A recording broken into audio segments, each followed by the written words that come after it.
Many years ago, in 2006, I downloaded the demo version of Fruity Loops, and I produced my very first independent track.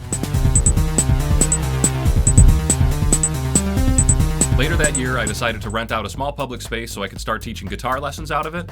And over the next 12 years and a slight studio upgrade, I have slowly accumulated all the stuff you've heard and seen on this channel. In this video, I want to share with you the things that I use every single day that are crucial to me making music and video. Now, I have very little gear compared to a real studio, and most of it is in the budget range, so you probably won't be impressed by any of it. Regardless of that, I'm still able to make quite a bit of different varying things all out of this little studio with my current equipment. So let's start things off. The most important tool I have in this place is the software. There's no way around it. You're gonna need a digital audio workstation, or a DAW, if you want to do anything more than just produce a demo or make lo-fi music. Here's what I'm currently using. Ableton Live 9.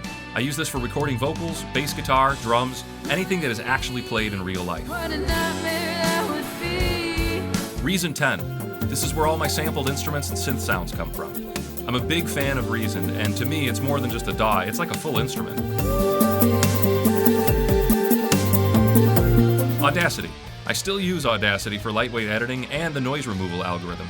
It's still a great program, and best of all, it is free. And Adobe Premiere is my video editing software. It's a very capable program, but I hate the fact that it's subscription-based and that I can't just buy the product and own it. Now, all of my stuff runs on a Windows computer that I built. I deliberately avoided the entire Apple ecosystem, mainly due to money. I know that once you want to get something fixed on an Apple computer, it can cost a lot of money, and whereas PC, I'm not an engineer or a technician, but it's pretty easy to find the part you need to get and replace it if something goes bad. Now, I've produced plenty of full tracks with just the equipment you've seen here, not even using a real instrument or not even using an interface. For example, here's a sample that I chopped up in Ableton Live, and then I combined this with some notes and rhythms that I drew in on Reason. These two programs work with each other using something called Rewire, so they stay in time with each other.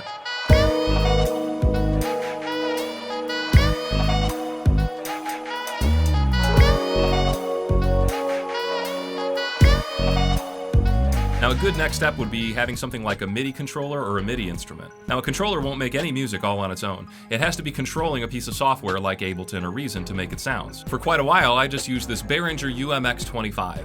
You could also get an actual synthesizer that has MIDI out, like this Korg Minilog. It can perform as a self-contained synthesizer, or it can be just treated like a MIDI controller.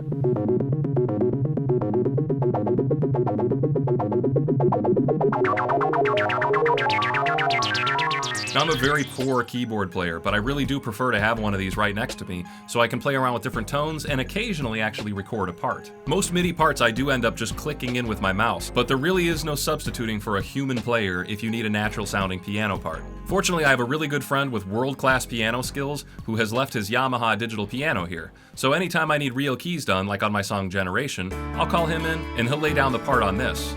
And after that's recorded, since this is MIDI, I can go in there and I can edit the actual part that was played, play around with different sample sounds, and really craft the tone to where I want to hear it.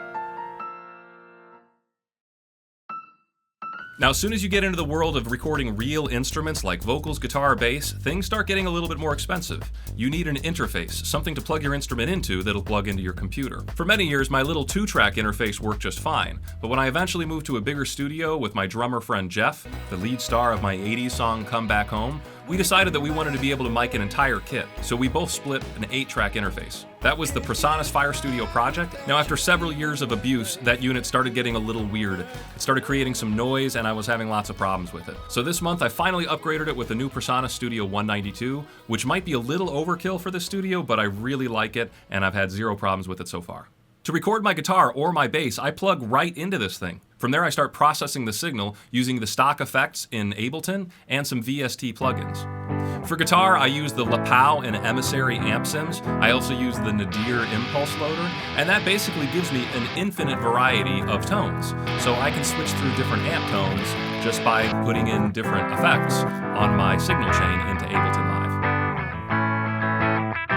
So speaking of basses and guitars, here's the ones that I keep in my studio. I have an ESP KH502, which is great for metal sounds, my Made in Mexico Fender Strat, a Martin DX1AE, and a Fender Precision bass, as well as a cheap sub-brand bass that sounds surprisingly good. Now, if we're gonna track vocals or an acoustic instrument, we're gonna need a microphone. The very first microphone I ever bought is the nicest microphone I have in this studio. It's an Audix CX112.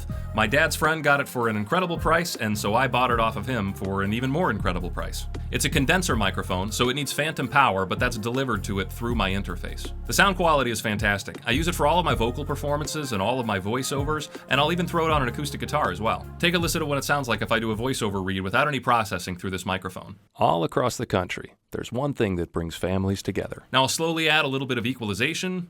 All across the country, there's one thing that brings families together. Some compression. All across the country. And maybe an acoustic guitar. All across the country, there's one thing that brings families together. Milk. In addition to this one expensive microphone I have an array of cheap microphones, including 3 SM57s, an i5, and this Sennheiser microphone.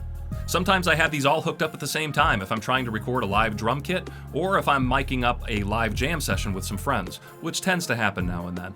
Now, this studio drum kit is really just a Frankenstein kit. I am no drummer, but it's really nice to have a kit around to play around with, and I really enjoy practicing like silly polyrhythmic grooves and disorienting beats. An extremely important part of this entire studio is sound absorption. That expensive foam that they try to sell you at Guitar Center does do the job for a very narrow range of frequencies. Everything above like 4,000 hertz, that will pick up. If you're looking for a better sound in your recording room, you're gonna need to be able to tame those low frequencies and those mid-range frequencies. So I made my own absorbers by wrapping fabric over condensed fiberglass. There are 2 different densities of absorbers here.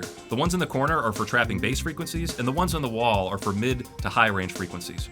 I can't stress enough how much a little bit of acoustic treatment makes a huge difference in your mixing environment as well.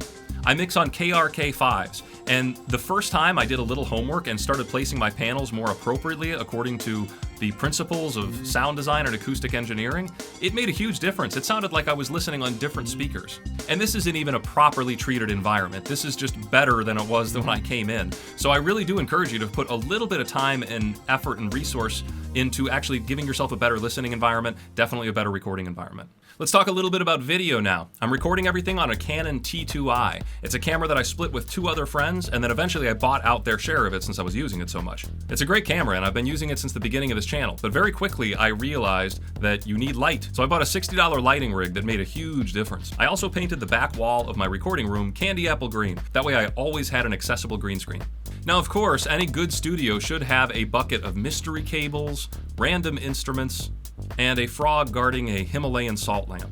For some reason, I also have a quartet of disembodied heads in this studio. I can't fully explain how or why they're here, but I've had the luxury of acquiring all this stuff over the last 12 years, so it can seem a little daunting when you look at all this stuff and think that you need it all. Well, you really don't need it all. I would start with the software, I would start with learning how to use that with a MIDI controller, and then slowly grow from there. The most important thing in this entire studio, though, for me to make music is the experience I've had in making music. If you gave me all of this stuff 12 years ago when I was making music like this,